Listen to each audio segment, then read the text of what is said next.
Welcome to my channel. My name is Salom.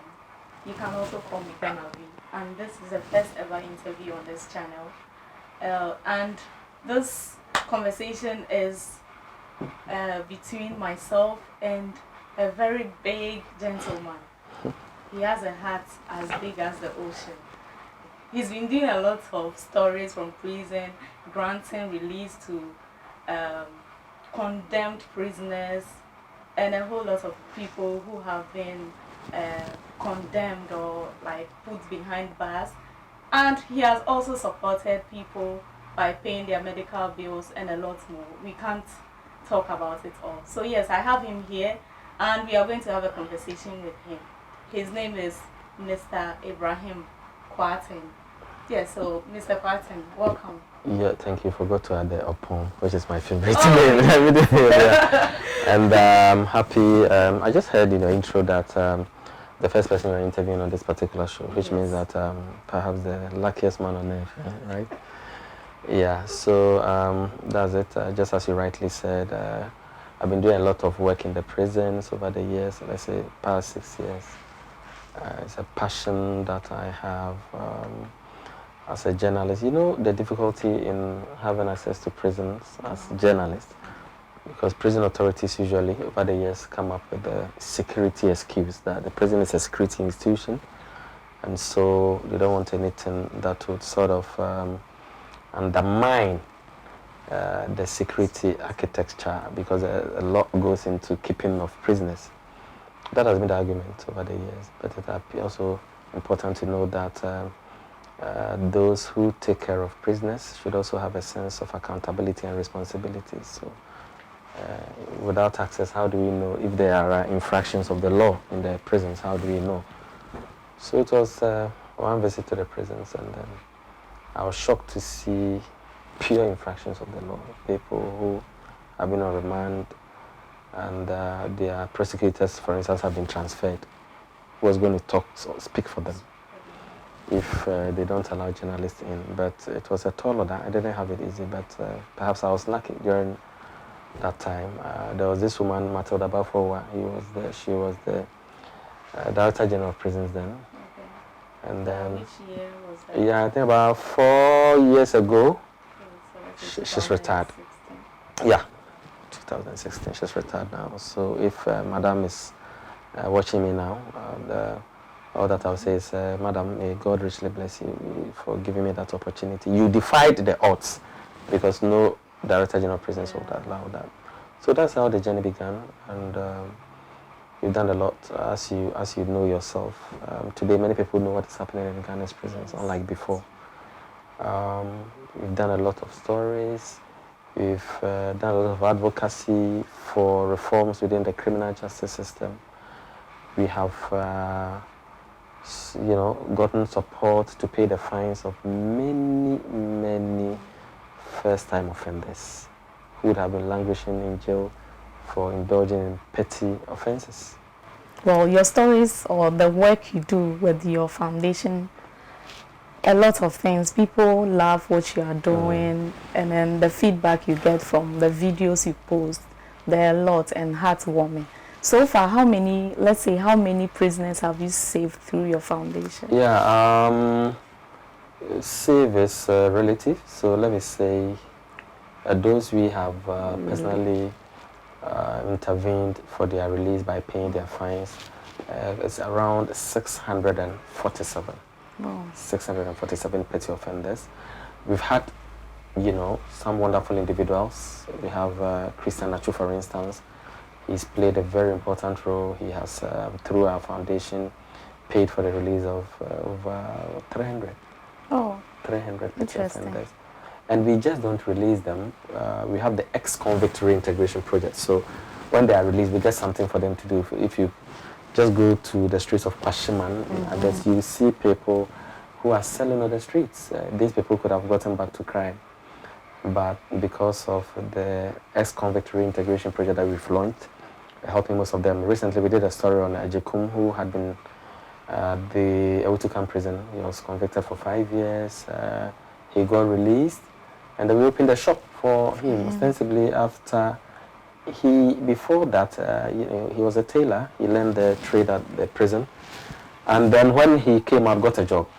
The owner of the job lives in the UK. Once he went on the internet and then saw my interview with Ejike, he said, oh, this guy has been to prison before. He sacked him and then evicted him from the very room he's given him. Oh. Ejike came crying. As we speak, we've opened a big shop at Kukran to me for him. He's now his own boss. God bless you. He's not the only person. We've helped many of them. Yeah. Many prisoners.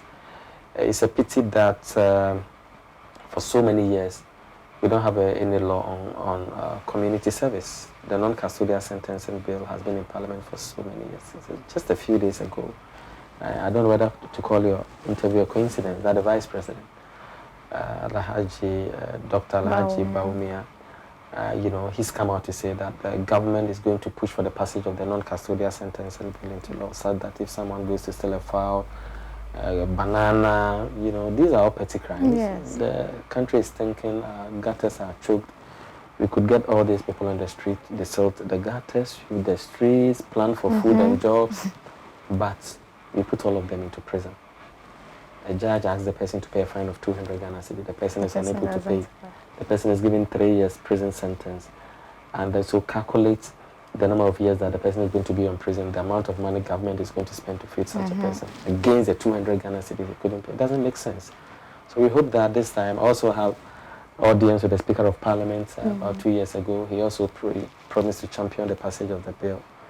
We haven't heard anything till, I think, 2 or 3 days ago when the Vice President came to. So we hope that this time around, they push for the passage of the bill. I've also seen videos of you releasing pregnant women. How many of them have So far, 6. 6 pregnant So far 6. And don't forget that pregnant women are not supposed to be given custodial sentences. They're not supposed to. Yeah. It is clear. I did one documentary and the former Chief Justice came out clearly to say, if I should summarize what she said, that some of our judges don't read. It is a pure infraction of the law to imprison a pregnant woman. The unborn child hasn't committed a crime. So why do you have to commit a pregnant woman to a prison sentence? It doesn't make sense. So we hope that our judges also do the needful. So in the case of a pregnant woman committing a crime, what is supposed to be done? Absolutely. Allow the woman to give birth. Okay. We don't imprison the woman. And with her pregnancy. Absolutely. Okay. And then after that, if there are charges that you profess against the person, you do that. But not when, look at the psychological, trauma that the pregnant woman goes through and then you imprison such a person. So there should be a complete review of our criminal justice laws. It's important. Otherwise, these tall designations, Ghana being a beacon of democracy, champion of human rights, so obviously have become a fluke. So we need to have a rethink of the way criminal justice is run in this country. About Anima. Yeah. I saw you facilitated her release, and then after that she put to bed. She gave birth to twins. Yeah, she gave birth to twins, named them after me. We opened a big shop for her as well.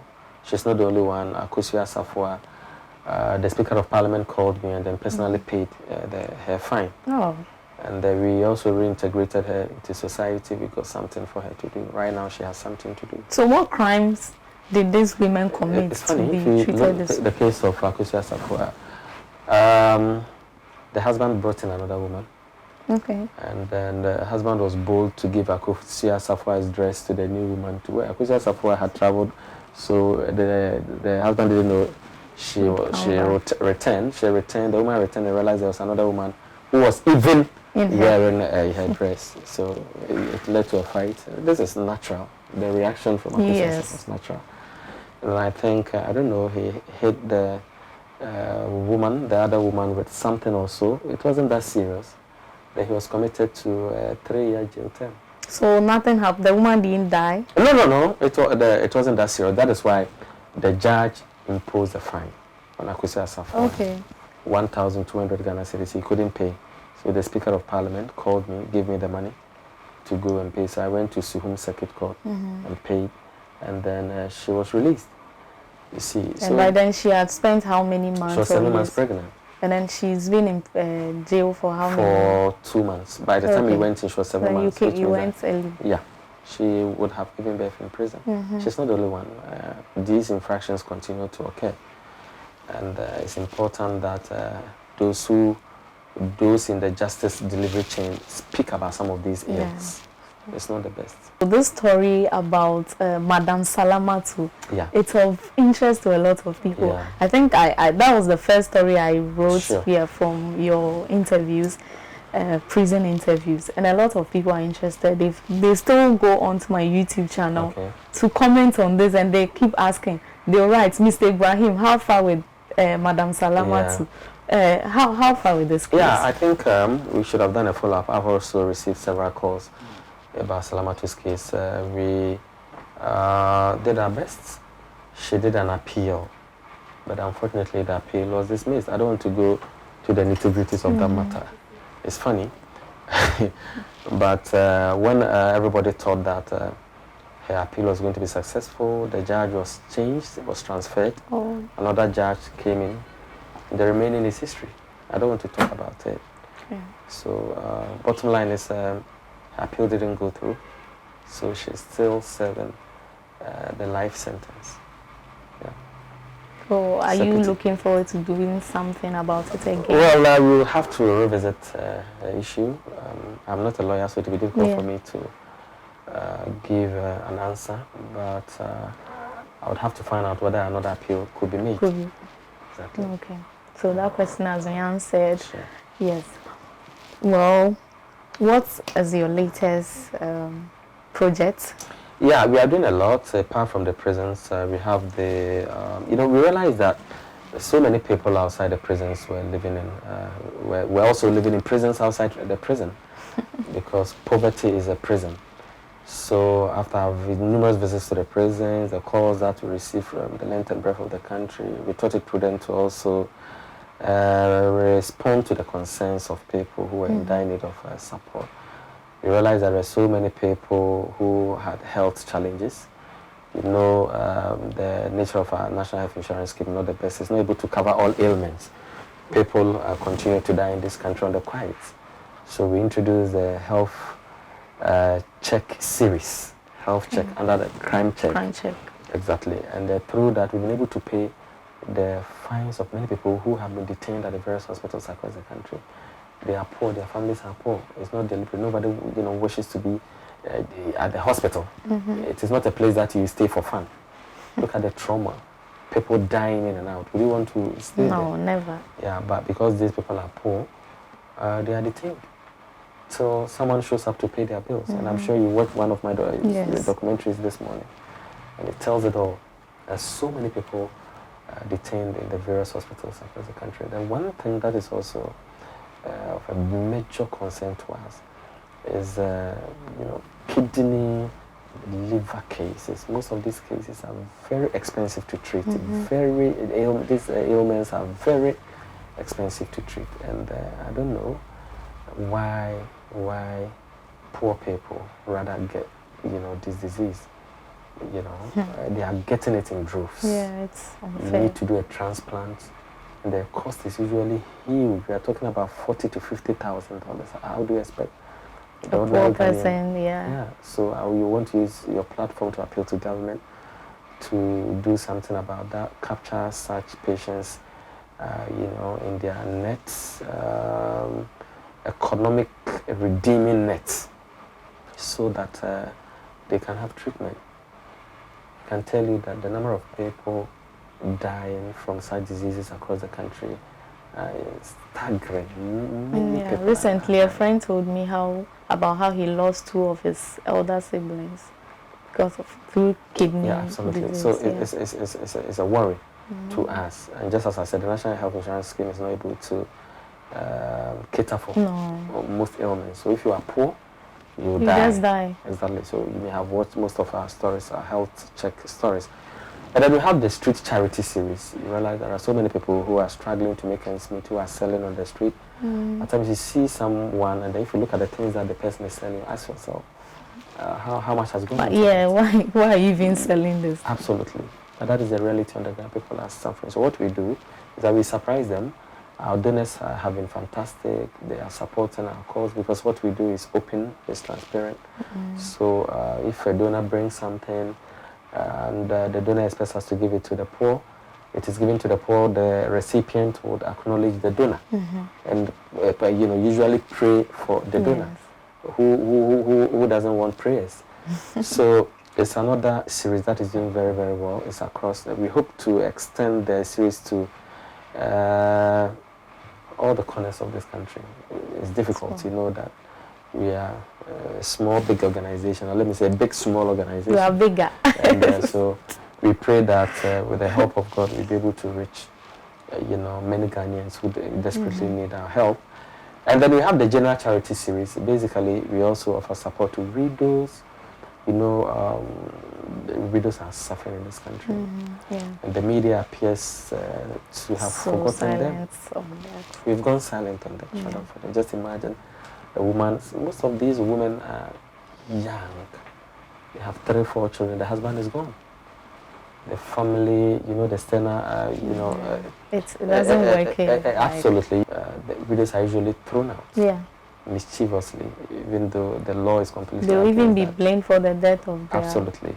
So we continue to lend a hand of support to most of them. There are some of them that we've built houses for. Oh.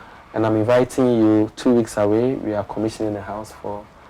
This one is not a widow, but a woman whose daughter went to deliver.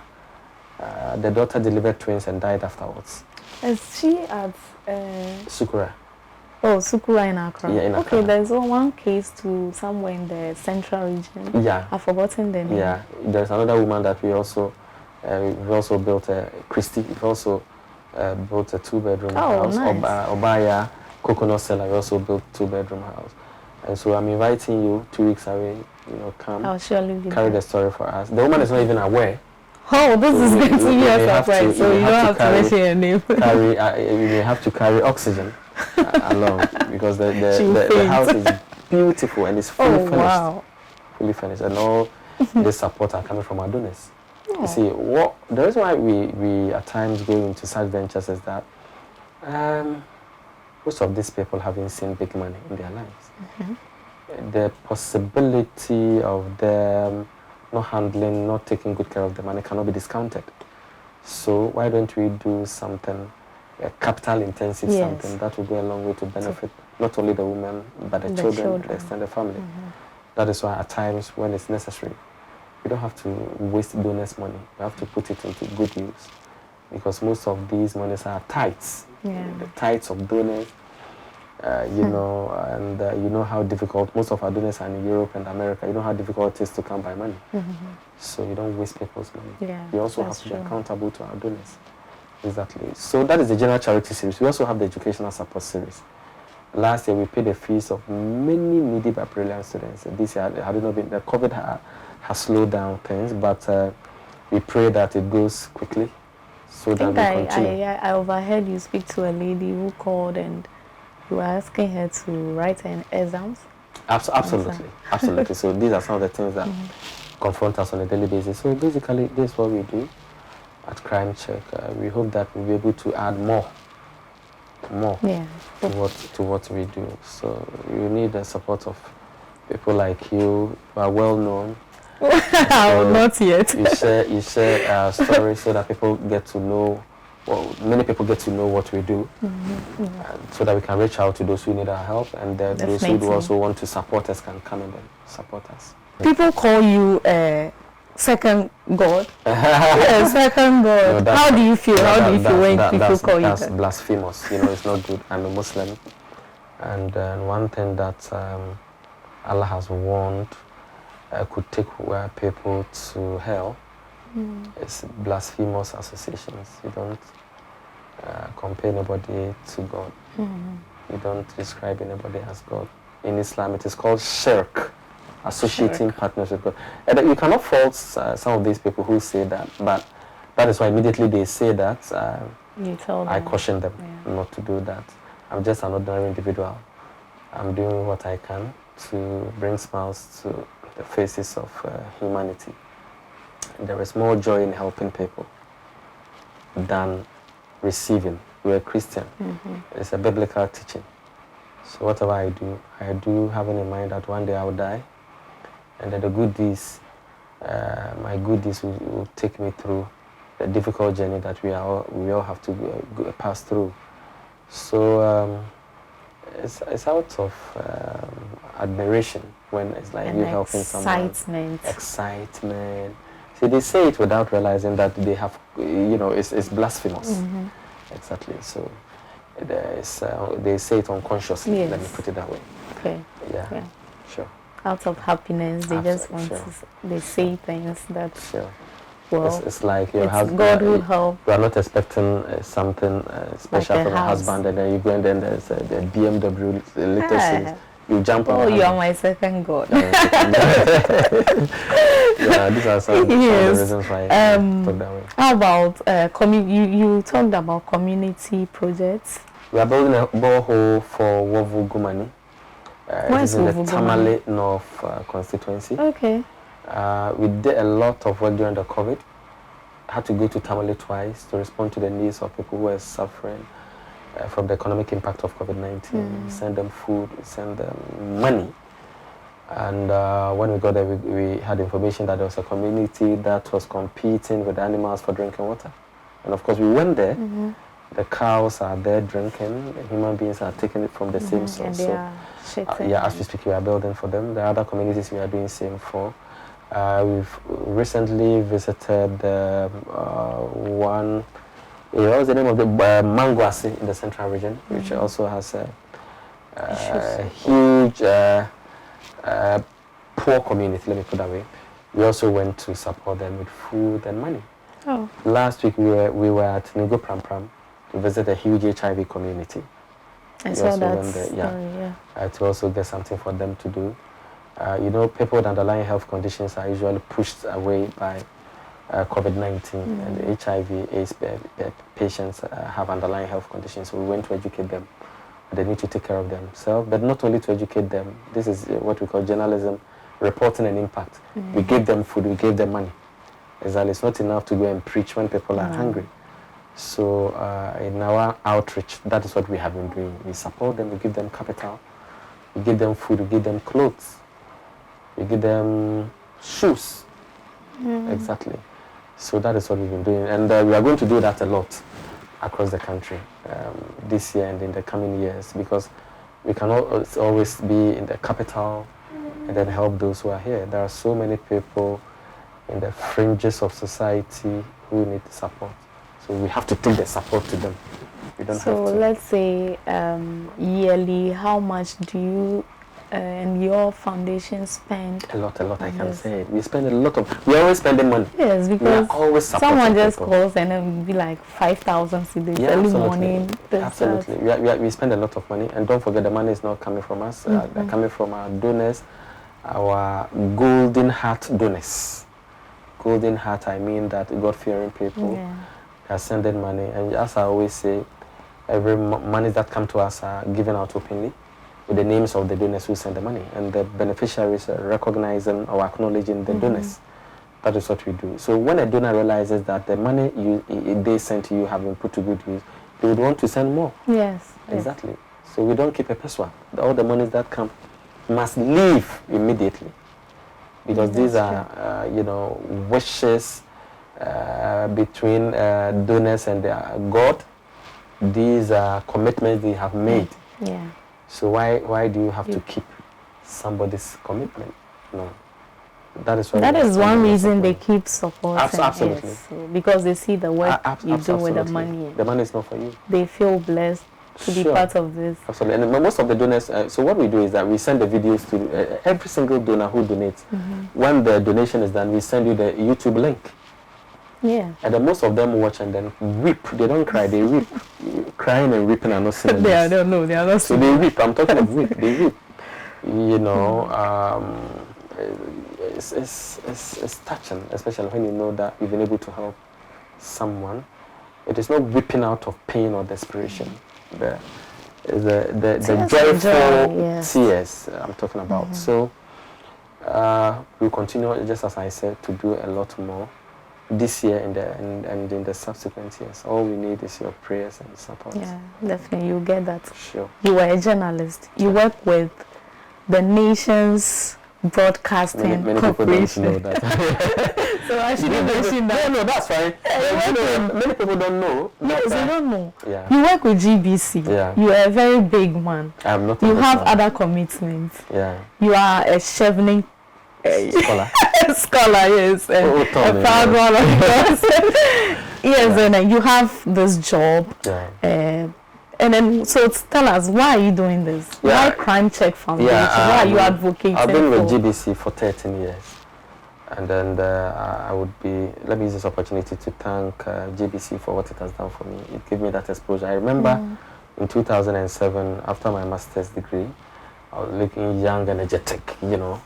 I did a master's in English. You know. And then, I got a job, you know, GBC, and then I realized that that is why I developed this passion for journalism, the need to, passion for developmental journalism, helping people, not merely reporting, you know. So Crime Check was birthed out of GBC, the passion that I had from GBC, a passion doing stories, getting support for people from the stories. And then through former Director General of Prisons, Matilda Bafowa, Crime Check came into being. She was highly supportive. And that's how the journey began. And so through that, I also won a Chevening scholarship in 2016. I was lucky to have stayed in the UK to study. Not to do any other thing, but to study, you know, because it's not easy. You know, it's not easy out there. So I think the UK experience also helped me get to know more about the dynamics of journalism. And whilst in the UK, I was admitted as a member of the Association of European Journalists because of the human rights work that I do. As a student. Going to prisons, and as a journalist. And as a student. You were then in school. Yeah, I was there in school, and I'm still a member. I'm privileged to say I'm the first African journalist who have been admitted into that association. Please, the name of the association? Association of European Journalists, yeah. So I was in France last year. We went for a conference, a journalism conference. We were supposed to do a lot this year, but because of COVID, we've been restricted to Zoom meetings. Yeah. Exactly. So, so far, so good. Journalism is a passion. I love it. And but the most important thing is using the lens to impact positively on society. That is the most important thing. I'm not talking about politicians and this person has done this. I'm not. Some of us are not interested in journalism. Yeah. So that's how the journey began. And then what have been the ups and downs in this journey? Yeah, there would always be ups and downs in every endeavor of life. I guess the ups far outweigh the downs. At times that you find mischievous people, there are people who come and lie that they are sick, they need help. You know, that kind of thing. It's normal. But so we've put in a check-in regime this time to make sure that people just don't come and take advantage of us because we are helping others. You know, the downs has been that at times I don't get time for my family. I'm not able to. I have 4 boys, and then I have to, upbringing, especially. They're all boys. Yeah, and so it's difficult at times. It's painful, and your son will ask you, "Daddy, today, I've missed you. Today, don't go anywhere." Oh. But someone also desperately needs help. At least you've given your son food in the house. So why don't you go out and give another person? Yeah.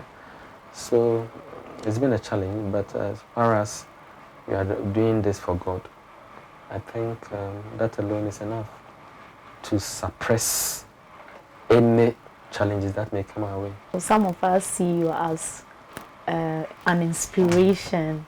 We look up to you, and then we get encouraged or inspired to toe your lane.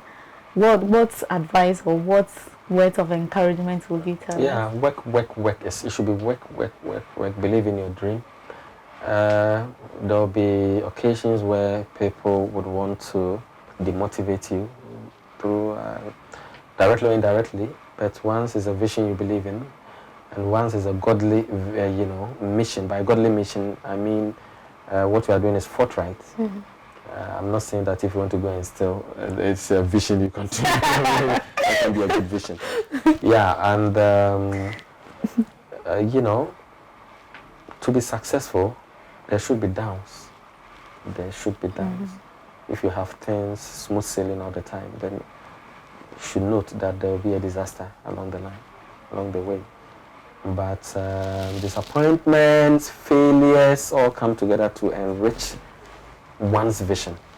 If there are no challenges, you wouldn't think beyond a range. It is important to always factor, for us, the youth, to always factor disappointments and failures into whatever we do. So we should anticipate. Absolutely, that comes in to strengthen us. It's been an interesting conversation and very revealing. You've talked about your projects, the incoming ones, and the ones you've done in the past. They have really touched lives.